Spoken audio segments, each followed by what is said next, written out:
précisément. Alors, que pensez-vous des citoyens musulmans de la ville de Colombe?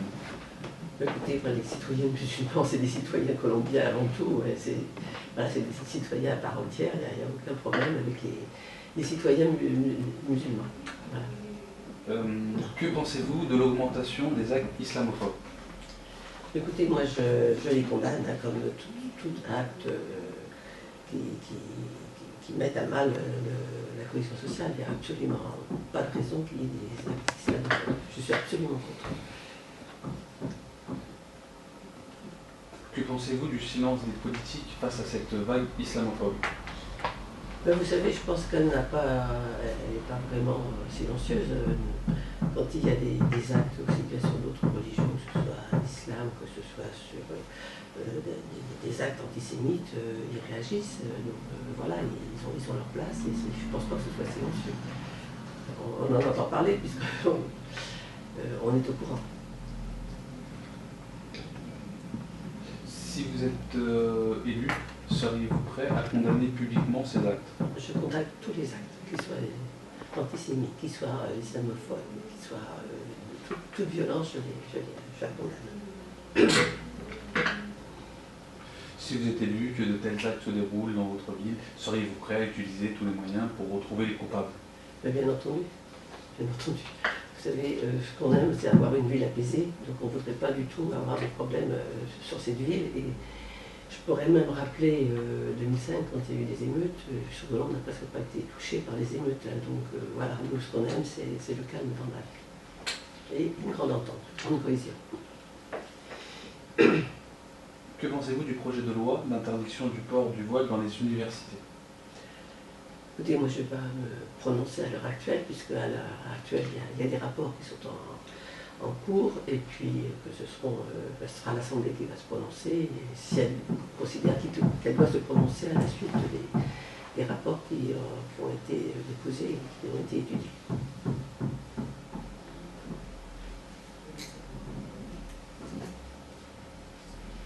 Que pensez-vous du projet de loi d'interdiction du port de voile dans les crèches associatives ou d'accompagner les enfants lors des sorties scolaires?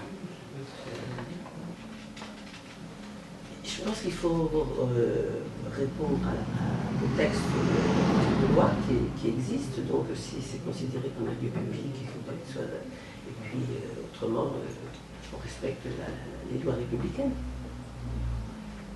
Que pensez-vous des 2 salles de prière accordées par la ville à la communauté musulmane?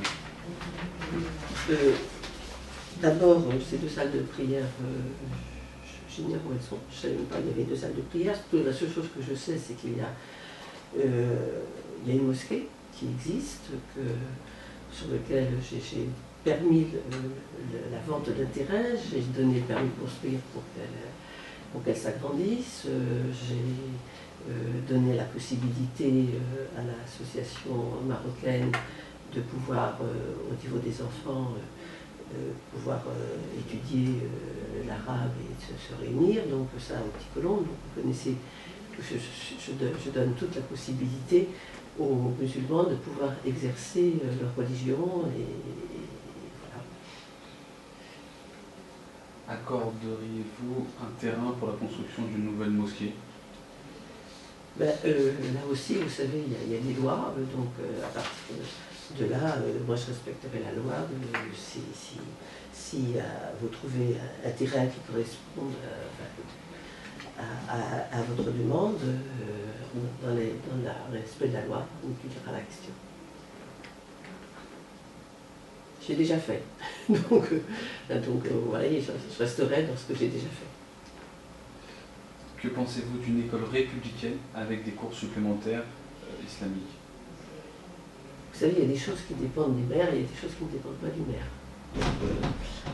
L'école dépend de l'État et c'est elle qui fait les programmes. Donc c'est pas dans les programmes, on ne peut pas aller au-delà.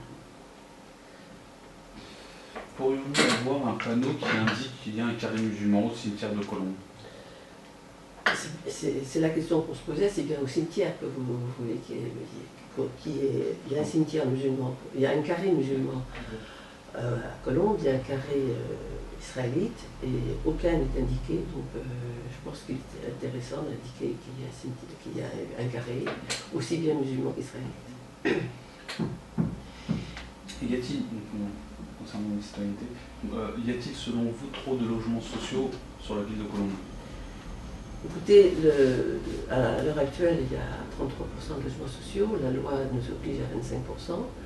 Je pense qu'à l'heure actuelle, rester dans la norme des 30%, c'est tout à fait normal, mais ce que je voudrais éviter, c'est les ghettos. Et ce que j'ai essayé de faire pendant ma mandature, justement, c'est de casser les ghettos et de faire une ville unifiée.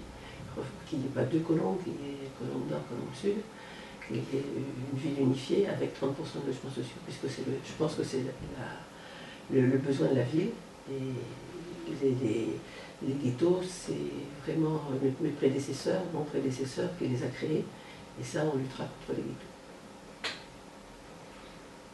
Avez-vous pour objectif de poursuivre le travail qui a été fait, de détruire justement donc, certains immeubles, certains ghettos, pour créer des ensembles immobiliers plus homogènes? Si oui, quelle sera la part des logements sociaux?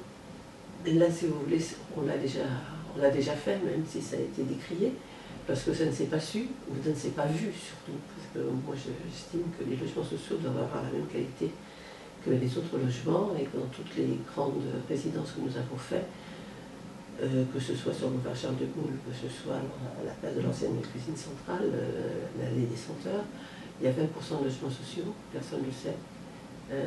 Simplement, c'est une cage d'escalier qui a été vendue à un organisme social. Et ça, à Charles de Gaulle, c'était pareil, sur les jardins d'Aragon, il y a 20% de logements sociaux, personne ne le sait. Mais tout le monde croit que c'est du logement privé. Donc je continuerai cette politique, qu'il n'y ait pas de différence entre le logement social, qu'il n'y ait pas de ségrégation. Et l'accession au privé. Pensez-vous réussir à éliminer le trafic de drogue sur Colombes durant votre mandat si vous êtes élu? Écoutez, je serais bien prétentieuse si je pouvais le faire. La seule chose que je pense, c'est que nous avons déjà pas mal œuvré pendant le mandat précédent pour faire baisser le trafic de drogue.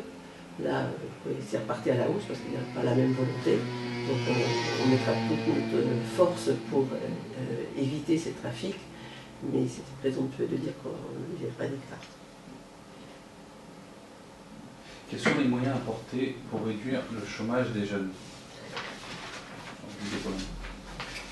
Écoutez, là on est dans une période très difficile. J'ai fait quand même pas mal de réunions d'appartements avec des jeunes. Et j'ai vu cette volonté des jeunes de s'en sortir et de vouloir créer ils sont devenus auto-entrepreneurs. Ils veulent absolument qu'on les accompagne. Et c'est ça que nous allons faire, les accompagner, les cautionner dans leur démarche pour pouvoir se lancer, réussir et avoir une vie tout à fait normale. C'est leur aspiration. Et je pense que c'est ce que nous ferons pour les soutenir. Enfin, la dernière question, quel conseil donnerez-vous aux musulmans de la ville de Colombes? Les conseils, je n'ai pas à donner de conseils aux musulmans de la ville de Colombes, ils sont des Colombiens comme les autres. Et voilà, les mêmes conseils que Colombiens. Dans quel domaine pensez-vous que la communauté musulmane de Colombes pourrait aider la ville? Ben, je pense que c'est la même réponse. Hein. Vous êtes les Colombiens, les musulmans colombiens, ils font partie de la ville, donc voilà, il n'y a pas de, il n'y a aucune différence entre les religions, que ce soit les Israélites, les musulmans, les Coptes, etc. Voilà, les protestants, ils sont colombiens avant tout, et je ne sais pas si vous avez une aide à apporter, c'est d'être de bons Colombiens. D'accord.